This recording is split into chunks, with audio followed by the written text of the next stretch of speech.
So I need to tie the handle for my bouquet holder, and I've got my little grommet here. I've just picked a green fiber. You could use fabric, you could use an old flower sackcloth, you could use whatever you can find. If you have an old ribbon, I've heard in order to flatten it out, you can run it through a hair flattener if you're concerned that it's too wrinkled. And actually that wasn't my idea. I saw it on a blog, but I couldn't tell you where.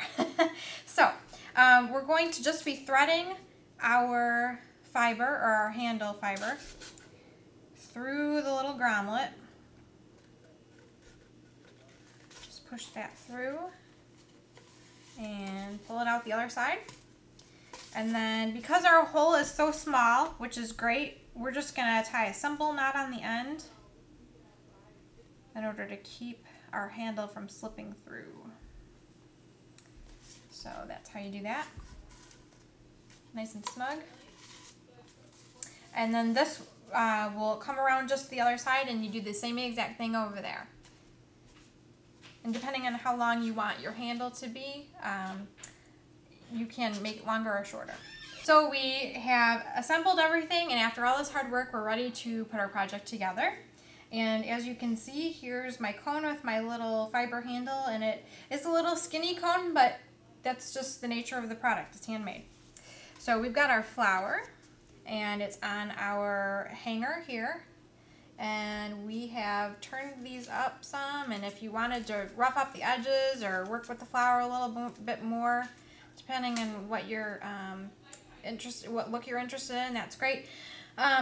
Just another note on the number of flowers. I like to do things usually in odd numbers, 3s, 5s, 7s. It just looks better instead of an even number. And because these are on hangers, the other good thing is that you can bend the bases depending on if you want the flowers to go all the way down, or if you want to bend that up and give a little resistance. Actually, in the original one, I don't know if you can see this, but I stuffed some Spanish moss into the cone. I stuffed some into the bottom first and put my flowers in, and then as I was kind of arranging the flowers, I would stuff some more depending on which way I wanted my flowers to bend. So that was a really helpful tip. But before we put our flower in, we have our little butterfly. And what is really great about it being on wire is that it can be attached to one of the flowers themselves because you have this hanger. So what I did for the original project was I kind of straightened out some of it, and you'll see that when it gets packed in with all the other flowers, it doesn't matter that this is kind of roly-poly and not standing up straight. So I'm just going to take my wire that the little butterfly is on and use that to wrap around the base of the flower.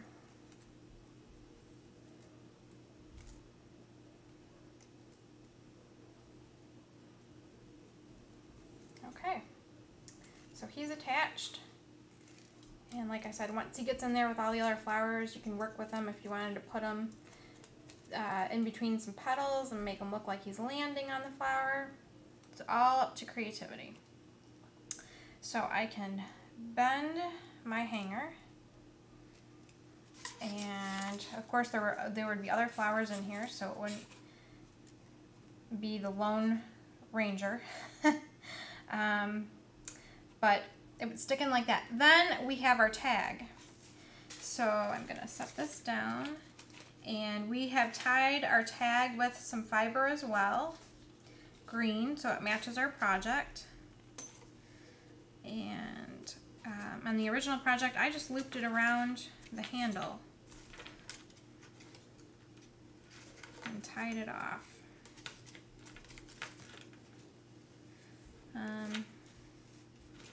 Like so. You can tie it in a little knot and then cut off the long ends if you want. I would probably make sure, hold it up once and make sure it's lying the way you want it to lie before you knot it off. So yeah, that looks pretty good actually.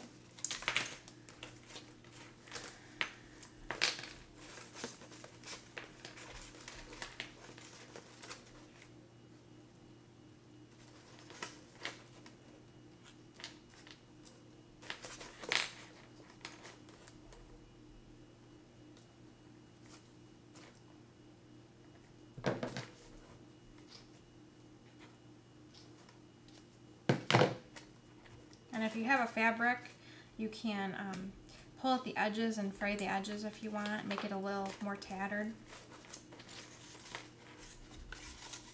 Okay. Oops.